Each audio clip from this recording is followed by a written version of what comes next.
きなものは強いやつ。弱さくらはるかだ。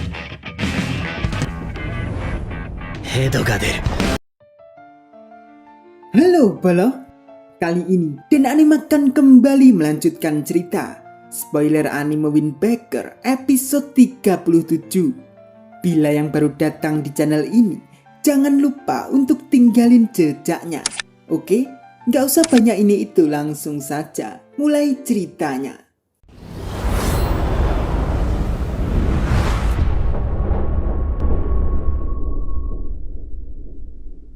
Setelah pagi, Sakura, Nire, dan Suo pun pergi ke lantai atas Bofurin.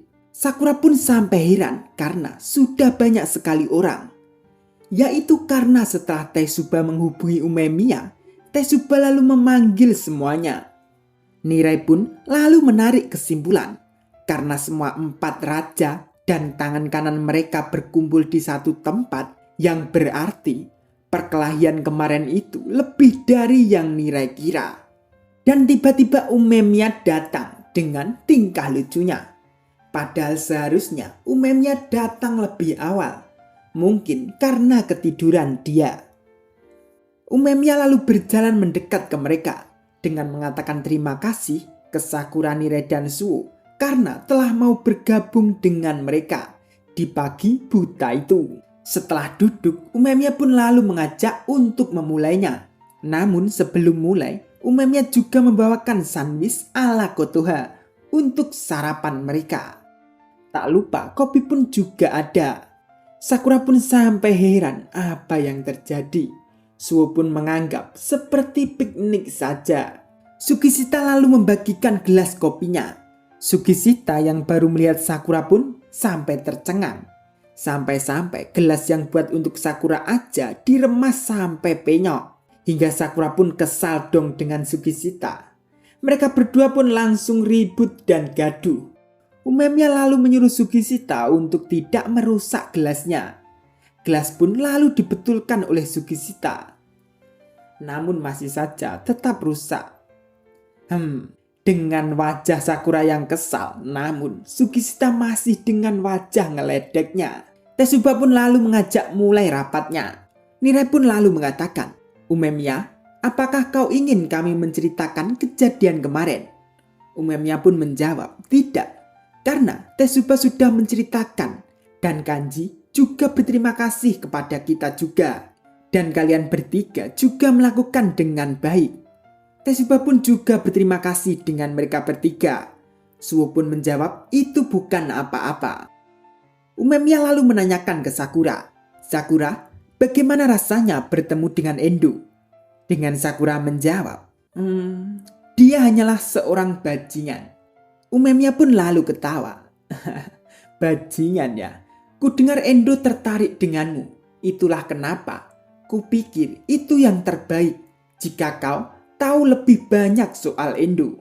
Tapi untuk melakukannya, Umemiya akan menceritakan sebuah kisah dari saat Bofurin pertama kali didirikan. Dan itulah kenapa Umemiya meminta semuanya yang di sini untuk datang.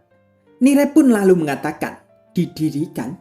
Dan ini tentang bagaimana Umemiya dan anggota teratas sekolah pertama kali datang ke sini dan menyatukan semua orang dalam Furin untuk membentuk Bofurin kan?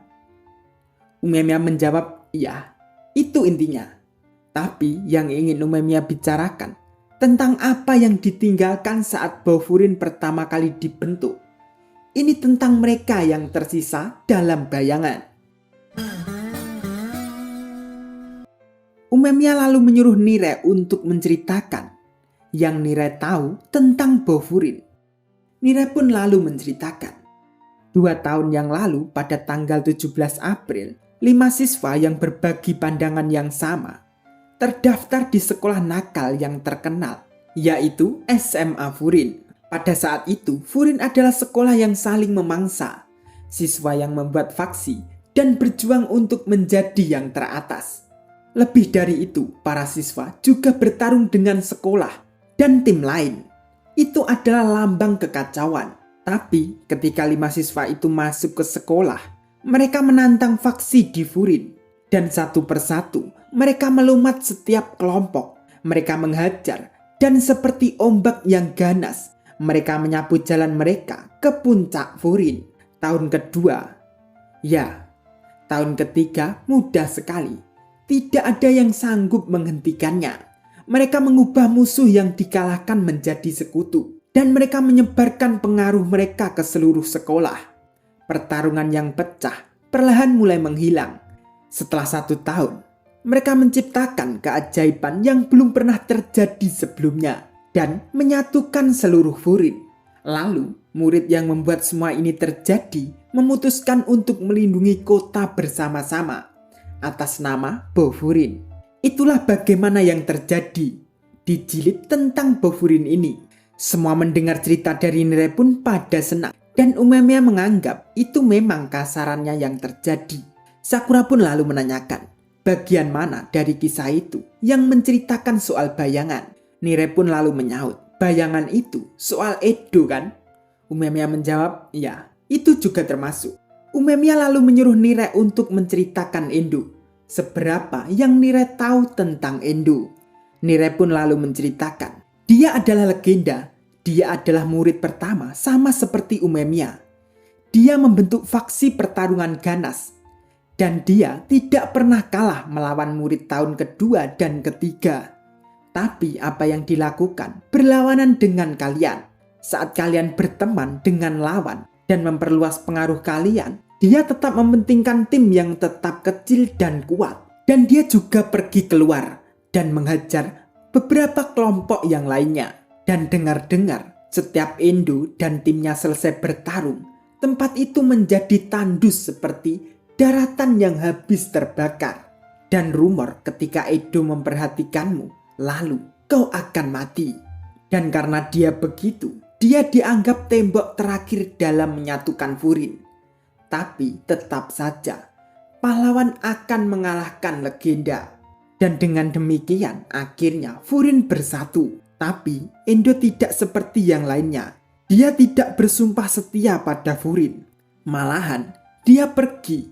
Itulah kenapa dia adalah bayangan. Umemiya pun lalu mengatakan, ada 2 kesalahan yang dikatakan Nire.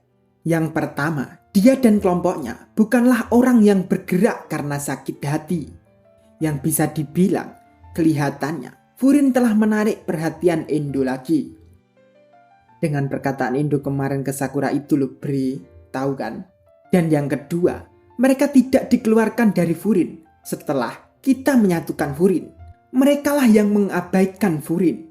Dan itu terjadi sebelum sekolah disatukan.